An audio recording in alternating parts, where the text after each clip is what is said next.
বন্ধুরা এখন ঘুরতে পারছি 7টা 15। মোটামুটি আমার সব কিছু হয়ে গেছে। এখানে চাটনি, এখানে হচ্ছে চিংড়ি মাছের মালাইকারি, আচ্ছা এখানে হচ্ছে সর্ষে পোস্ত দিয়ে পাবদা মাছ, এখানে হচ্ছে দই কাতলা, আর এটা হচ্ছে পনির রেজালা। ঠিক আছে, আর এইবারে গরম গরম বেগুন ভাজবো আর ফ্রাইড রাইসটা এখন করবো। করে কিন্তু মোটামুটি কমপ্লিট। তো চলো তোমাদের আইটেমগুলো দেখিয়ে দিলাম, আর অবশ্যই কমেন্ট করে বলবে হ্যাঁ কেমন দেখতে হয়েছে। খেতে কেমন হয়েছে বলতে পারবো না, যারা খাবে তারাই বলবে। তো চলো।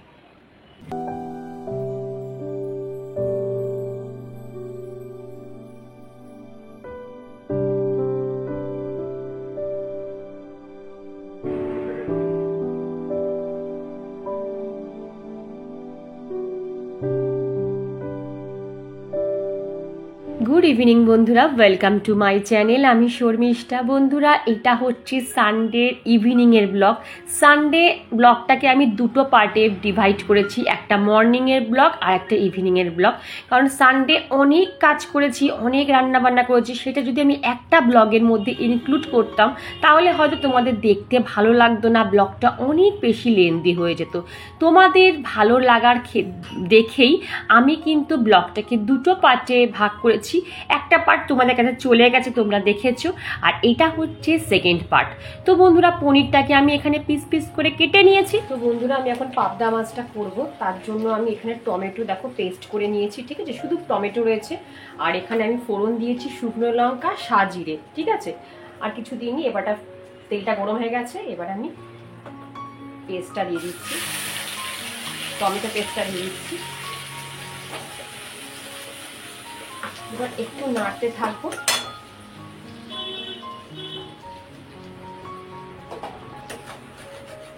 একদম সিমে করেই নাড়বো, এটা হোক ততক্ষণ। তো বন্ধুরা এদিকে আমার গ্রেভিটা কিন্তু হয়ে গেছে। এইবারে সামান্য পরিমাণে জল ঢেলে দিলাম, তারপরে পাবদা মাছগুলোকে ছেড়ে দিলাম। কারণ পাবদা মাছগুলো কিন্তু না পাবদা মাছে প্রচণ্ড জল টানে। একবার তো কি হয়েছে জানো, পাবদা মাছ রান্না করতে গিয়ে পুরো জল আমার শুকিয়ে গেছে আর মাছগুলো পুরো কাট হয়ে গেছে। তো এইবারে সেই ভুলটা করব না, এইবারে একটু জলের পরিমাণ বেশি দিয়েছি। আর নামানোর আগে সর্ষে পোস্ত বাটা, ধনেপাতা আর সামান্য কাঁচা তেল দিয়ে কিন্তু আমি পাবদা মাছটাকে রান্না করেছিলাম। আর টেস্ট অসাধারণ হয়েছিল, যারা খেয়েছে তারাই আমাকে রিভিউ দিয়ে গেছে। তো যাই হোক, এখানে আমার পাবদা মাছটা কমপ্লিট হয়ে গেছে। তো বন্ধুরা আর একটা কড়াইতে তেল আমি গরম করতে বসিয়ে দিয়েছি, সেখানে কিন্তু আমি পনিরগুলোকে ভেজে নেবো, মানে একটু জাস্ট এপিট ওপিট করে ভেজে নেবো। আর পনিরটাকে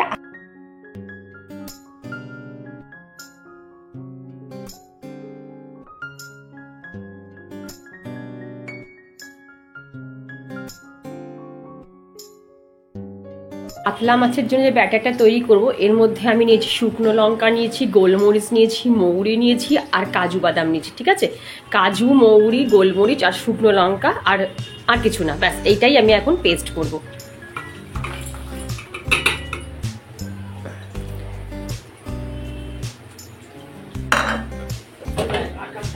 দাঁড়াও,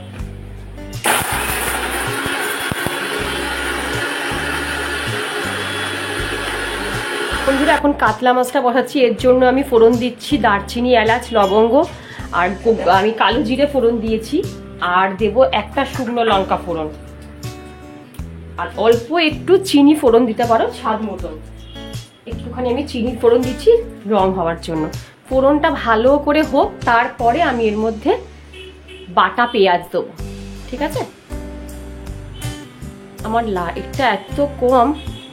তো দেখো ফোড়নের গন্ধ মোটামুটি বেরিয়ে গেছে, এইবারে আমি এর মধ্যে বাটা পেঁয়াজটা অ্যাড করছি।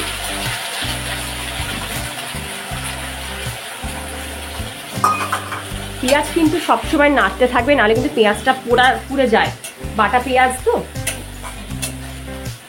এটা দিলে তারপরে এর মধ্যে আমি এক এক করে এবার হলুদ দেবো। আমি খুব তাড়াতাড়ি তোমাদের সাথে শেয়ার করছি। এর মধ্যে দেবো কাশ্মীরি মির্চ, ভালো করে পেঁয়াজটা নাড়তে নাড়তে এর মধ্যে দেবো আমি রসুন বাটা,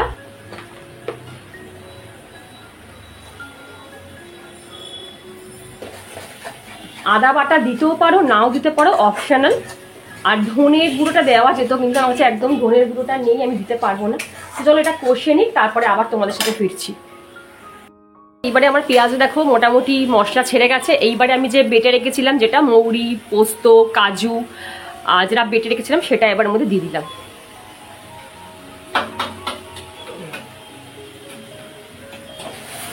দিয়ে এবার ভালো করে নাড়তে হবে, ঠিক আছে।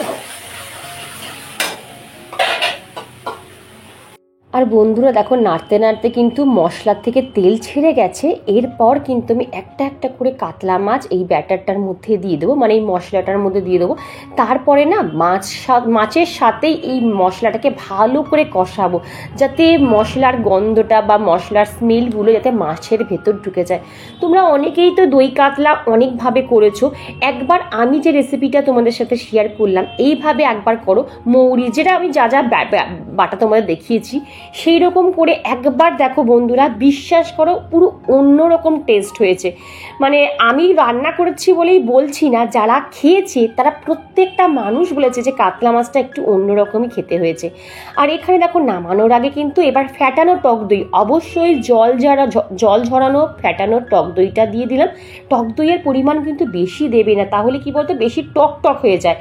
মানে বুঝে শুনে টক দইয়ের পরিমাণটা দেবে, যেমন যেহেতু ওখানে কাজু বাদাম আছে, একটু ঝাল টক মিষ্টি মানে পরিমাণটা যেন ঠিকঠাক থাকে, তাহলে তোমরা দেখবে যে কত সুন্দর একটা টেস্ট আসে। বন্ধুরা সবসময় একই গড়পত্তা রান্না না করে একটু যদি এক্সপেরিমেন্ট করে যদি রান্না করা যায় না, দেখবে তুমিই নতুন নতুন রান্না আবিষ্কার করতে পারবে। তো রান্নাটা আমার মোটামুটি কমপ্লিট হয়ে গেছে। নামানোর আগে কিন্তু কাঁচা লঙ্কাগুলোকে একটু ভেঙে ভেঙে দিতে পারি, আবার তোমরা চিড়েও দিতে পারো, কিন্তু আমার কাঁচা লঙ্কাগুলোর মধ্যে না একটুও ঝাল ছিল না, পুরো ঝালবিহীন আমি রান্নাগুলো করেছিলাম। তো যাই হোক দেখো আমার ফাইনাল লুক কিন্তু রেডি হয়ে গেছে। বন্ধুরা এবার আমি চিংড়ি মাছের মালাইকারিটা করবো। এর মধ্যে শুকনো লঙ্কা, যেটা গোটা গরম মশলা, অল্প চিনি, সাজিরে ফোড়ন দিয়েছি, মোটামুটি ফোড়ন হয়ে গেছে। এইবারে আমি পেঁয়াজ বাটাটা এর মধ্যে অ্যাড করব।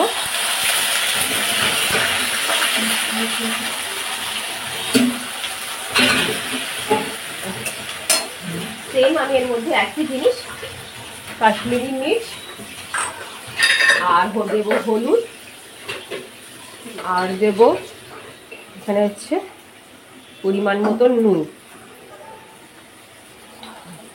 ব্যাস, নুনটা অল্প অল্প করে দেবে, মানে একটু দেখে দেখে দেবে। প্রথমেই এক গাদা নুন দিলে কিন্তু টেস্টটা নষ্ট হয়ে যাবে। তো এটা হোক, তার উপর আমি অল্প একটু রসুন বাটা, কারণ কি বলে মালাইকারিতে বেশি রসুন লাগে না, অল্প একটু রসুন বাটা দেবো, দিয়ে ভালো করে নাড়তে থাকবো। আর অল্প একটু আদা বাটা দেবো, বাট আদা বাটাটা আমি এখন অ্যাড করবো না, একটু পরে আমি অ্যাড করবো। তো এটা কষুক, তারপরে আবার ফিরছি তোমাদের সাথে, চলো। তো বন্ধুরা এর আগেও কিন্তু তোমাদের সাথে চিংড়ি মাছের মালাইকারি রেসিপি আমি শেয়ার করেছিলাম, কিন্তু এখন অনেক নতুন সাবস্ক্রাইবার বন্ধু আমার চ্যানেলে অ্যাড হয়েছো, বা নতুন অনেক গৃহিণী আছো যারা হয়তো জানতে চাও, তাদের জন্যই আরেকবার আমি রেসিপিগুলো শেয়ার করে দিলাম। আর অবশ্যই কমেন্ট করে বলো বন্ধুরা যে রেসিপিগুলো কেমন হয়েছে। এদিকে দেখো চিংড়ি মাছগুলো সবই ঠিক আছে, বাট যেহেতু কাঠি দিয়ে আটকানো থাকে বলে না ঠিক মতো নাড়া যায় না, মানে আটকে যায় কড়াইতে, না ঠিক মতো নাড়া যাচ্ছে না। আর এদিকে আমি অল্প অল্প করে দুধ দিচ্ছি আর নাড়ছি। একেবারে কিন্তু বন্ধুরা দুধ পুরো দিয়ে কিন্তু নাড়বে না, তাহলে কি বলতো বেশি মিষ্টি হয়ে যাবে, গ্রেভিটা পাতলা হয়ে যাবে। বুঝে বুঝে না অল্প অল্প করে নাড়বে আর অল্প অল্প করে দুধ ঢালবে। আর আমি কিন্তু ওই নারকেলের দুধটা সকালবেলায় বার করে রেখেছিলাম, সুবিধা হয়েছিল। সকালবেলা কিছুটা কাজ আমি কিন্তু এগিয়ে রেখেছিলাম, আর তারপরে আমি কিন্তু রান্না শুরু করেছিলাম ঠিক 6:45 থেকে, আর 7:10-15 মধ্যে আমার কিন্তু এতগুলো রান্না টোটালি কমপ্লিট হয়ে গেছে। একটা সময় বিশ্বাস করো ভাবতেই পারতাম না যে আমি এতগুলো রান্না এতগুলো মানুষের জন্য করে উঠতে পারবো, কিন্তু আস্তে আস্তে এক্সপেরিমেন্ট করে করে শিখতে শিখতে আমি কিন্তু অনেক কিছু এখন শিখে গেছি। এখন মোটামুটি 15-20 জন যদি হঠাৎ করে আমার বাড়িতে চলেও আসে, আমি মোটামুটি কিন্তু রান্না করে তাদের খাইয়ে দিতে পারবো। আর এখানে চিংড়ি মাছটা হয়ে গেছে, এবার একটা একটা করে চিংড়ি মাছ আমি তুলে নিলাম, তার ওপরে কিন্তু গ্রেভিটা আমি সুন্দর করে ছড়িয়ে দিলাম। আর দেখো ফাইনাল লুকটা কেমন সুন্দর দেখতে হয়েছে তেমন। তো বন্ধুরা কথা বলতে বলতে কিন্তু আমার অনেকগুলো আইটেম কমপ্লিট হয়ে গেল। এখানে লাস্ট যে আইটেমটা করব সেটা হচ্ছে বাটার পনির। লাস্ট কেন, এরপর তো আবার ফ্রাইড রাইস রয়ে গেছে, বেগুন ভাজা রয়েছে, তো ঠিক আছে আস্তে আস্তে হবে। আর বাটার পনিরটা করার সময় আমি যে মিক্সটা তৈরি করেছিলাম মশলাটা, ওর মধ্যে চালমগজ ছিল, তারপর হচ্ছে যে কাজু বাদাম ছিল, পোস্ত ছিল, সাদা সর্ষে ছিল, কিশমিশ জিনিস ছিল, ঠিক আছে। পুরোটা দিয়ে কিন্তু আমি মিক্সটা বানিয়ে ব্যাটারটা বানিয়ে পনিরটা করেছি। আর পনিরটা দিয়েও কিন্তু আমি না একটু কষিয়েছি। আমি আগেও বলেছি পনিরের কোনো নিজস্ব টেস্ট নেই, মশলাটা দিয়ে যদি পনিরটাকে একটু ভালোভাবে কষানো যায় না, পনির থেকে কিন্তু খুব সুন্দর একটা ফ্লেভার বেরোয় আর টেস্টটাও কিন্তু খুব সুন্দর হয়। অবশ্যই তোমরা ট্রাই করে কিন্তু আমাকে রিভিউ দেবে বন্ধুরা। আর এখানে পনিরটাও মোটামুটি কমপ্লিট হয়ে গেছে, নামানোর পালা। নামানোর আগে আমি কসুরি মেথি ভালো করে হাত দিয়ে ক্রাঞ্চ করে, এমনি তোমরা কসুরি মেথি কী বলতো ভেজেও নিতে পারো, শুকনো কড়াইতে ভেজে নিয়েও গুঁড়ো করেও কিন্তু দিতে পারো। লাস্ট একদম বাটার, একটুখানি বাটার দিলাম। কত গ্রাম হবে, বেশি আমি দিইনি, অনেকে আবার বাটারের স্মেল পছন্দ করে না, তো অল্প পরিমাণে বাটার দিয়ে কিন্তু আমি পনিরটা নামিয়ে নিয়েছি। পনিরটাও অসাধারণ খেতে হয়েছে। তোমরা হয়তো ভাবছো দিদি নিজে রান্না করছে, নিজে ভালো বলছে। রান্না যখন ভালো করেছি, সবাই যখন প্রশংসা করেছে, তো তোমাদের সামনে বলতে কি ক্ষতি আছে বলো বন্ধুরা। তো যাই হোক, এবার আমি লাস্ট মিক্সার মেশিনটাকে ভালো করে ক্লিন করে নেবো। সারাদিনে প্রচুর বাটাবাটি করেছি আমি এই মিক্সারটার মধ্যে। আর একবার তো পেঁয়াজ পুরো কি বলবো বেরিয়ে গিয়ে পুরো আমার এই মেশিনটার ওপর পুরো ওভারফ্লো হয়ে চারদিকে ভর্তি হয়ে গিয়ে কী কাজ বেড়েছে সেটা আর তোমাদের সাথে শেয়ার করিনি। ওই জন্য খুব ভালো করে কিন্তু আমি মেশিনটাকে মুছে নিলাম, না হলে না আরশোলার বাচ্চা হয় ভেতরে। তো রান্না বান্না কমপ্লিট করে চলে এলাম এবার ঘরদোরটাকে একটু পরিষ্কার টিপটপ রাখতে। বিকেলের পর থেকে না আর টাইম পাইনি ঘরদোরগুলোকে পরিষ্কার পরিচ্ছন্ন করতে। তো একদম ভাবছি পরিষ্কার পরিচ্ছন্ন ঘরদোর করে তারপরে যাব গা ধুতে, তারপরে একটু রেডি হয়ে নেবো। আর এখানে ঘুরিতে পারছি 7:15, মোটামুটি আমার সব কিছু হয়ে গেছে। এখানে চাটনি, এখানে হচ্ছে চিংড়ি মাছের মালাইকারি, আচ্ছা এখানে হচ্ছে সর্ষে পোস্ত দিয়ে পাবদা মাছ, এখানে হচ্ছে দই কাতলা, আর এটা হচ্ছে পনির রেজালা, ঠিক আছে। আর এইবারে গরম গরম বেগুন ভাজবো আর ফ্রাইড রাইসটা এখন করবো, করলেই কিন্তু মোটামুটি কমপ্লিট। তো চলো তোমাদের আইটেমগুলো দেখিয়ে দিলাম, আর অবশ্যই কমেন্ট করে বলবে হ্যাঁ কেমন দেখতে হয়েছে। খেতে কেমন হয়েছে বলতে পারবো না, যারা খাবে তারাই বলবে। তো চলো। তো বন্ধুরা একটা বড় ভুল হয়ে গেছে, কি জানো, তোমাদের সাথে চাটনির রেসিপিটা শেয়ার করিনি। চাটনিটা না আমি অন্যরকমভাবে করেছিলাম, একটা মশলা ভালো করে ভেজেছিলাম, ভাজা মশলাটা চাটনিটার উপরে দিয়ে নামিয়েছিলাম, অস্বাভাবিক খেতে হয়েছে, একটা নতুন রকম খেতে হয়েছে। আর আমি এইটা একদম শেয়ার করতে ভুলে গেছি, পরের কোনো ব্লগে তোমাদের সাথে অবশ্যই শেয়ার করে নেবো। আর দেখো এখানে আমি গা ফা ধুয়ে একটু ভালো করে চুল টুল আঁচড়ে একটুখানি ক্রিম টিম মেখে মুখে ঠোঁটে একটু লিপ লস লাগিয়ে একদম গেট রেডি হয়ে গেছি। গুড ইভিনিং বন্ধুরা, ক্যামেরার সামনে আসতেই পারিনি, এতটা পরিমাণে চাপ ছিল। তো যাই হোক, পুরোপুরি চাপ মুক্ত, সব রান্না বান্না কমপ্লিট হয়ে গেছে, এখন শুধু ওদের অতিথি আসার অপেক্ষা। আর আমি রান্না বুঝেছি তখন 6:45 থেকে রান্না বসেছি, শুধু টেনশন হচ্ছে না তো হবে তো পারবো তো। তো যাই হোক 8:45-র মধ্যে আমার রান্না বান্না কমপ্লিট হয়ে গেছে, ঘরদোর পরিষ্কার হয়ে গেছে, নিজেও পুরো টিপটপ হয়ে নিয়েছি। তো চলো এইবারে অতিথিরা আসলেই তাদের আপ্যায়নের পালা, আর পুরো ব্লগটা দেখতে থাকো। এই ব্লগটা আমি পরের দিন কন্টিনিউ করবো, ঠিক আছে। তো চলো। এইদিকে দেখো সাজুগুজু করে আবার চলে এলাম রান্নাঘরে। কি জানো তো, ভাবলাম যে ওরা এখনও আসেনি, ফোন করেছে, মা ফোন করে বললো যে একটু দেরি হবে ওদের আসতে। তো আমি ভাবলাম কেন ফালতু সময় নষ্ট করব, ততক্ষণ আমি একটুখানি গ্যাস ওভেনগুলো ভালো করে পরিষ্কার করে নিই। এতগুলো রান্না করেছি তো, তারপর রান্নাঘর থেকে না একটা পেঁয়াজ রসুনের একটা মশলার ভ্যাপসানি গন্ধ বেরোচ্ছে।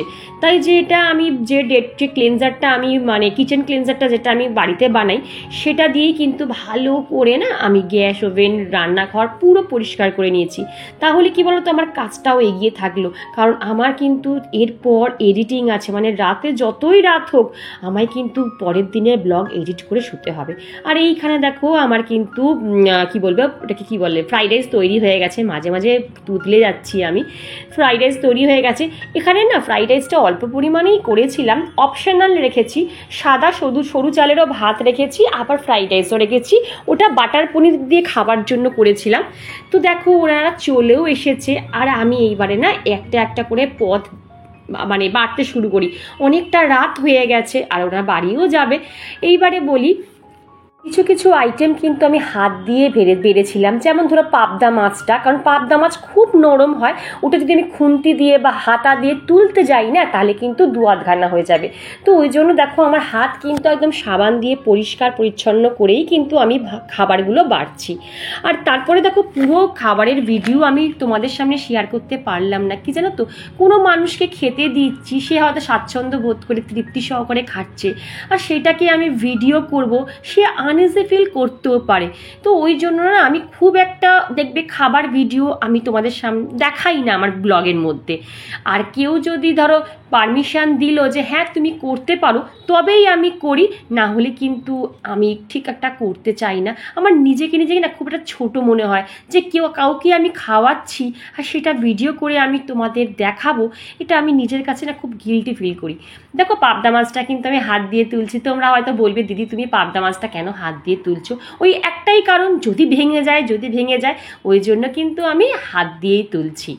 আমার রান্নাঘরের কাউন্টার টেবিলটা এতটা ছোট না, আমি কোনো জায়গায় যে বেড়ে রাখবো সেটা পারছি না।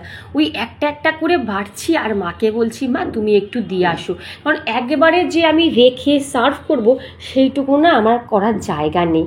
তো বন্ধুরা এইবারে দেখো আমার কিন্তু পুরো কমপ্লিট। এইবারে কিন্তু আমি সবাইকে একজন করে সবাইকে আমি খেতে দিয়ে দিচ্ছি। একটুখানি জাস্ট আমি ভিডিও করেছিলাম, নাহলে তোমরা হয়তো বুঝতে পারবে না যে আমি কাদের খাওয়াচ্ছি, কেনই বা এত অ্যারেঞ্জমেন্ট করলাম। তো বন্ধুরা ভিডিওটা আমি এইটুকুই রাখছি। যদি ভিডিওটা ভালো লেগে থাকে তো প্লিজ চ্যানেলটা সাবস্ক্রাইব করে আমার পাশে থেকেও লাইক করো, শেয়ার করো। আর যারা এতক্ষণ ধৈর্য সহকারে ভিডিওটা দেখলে তাদের অন্তর থেকে অনেক অনেক ধন্যবাদ। টাটা।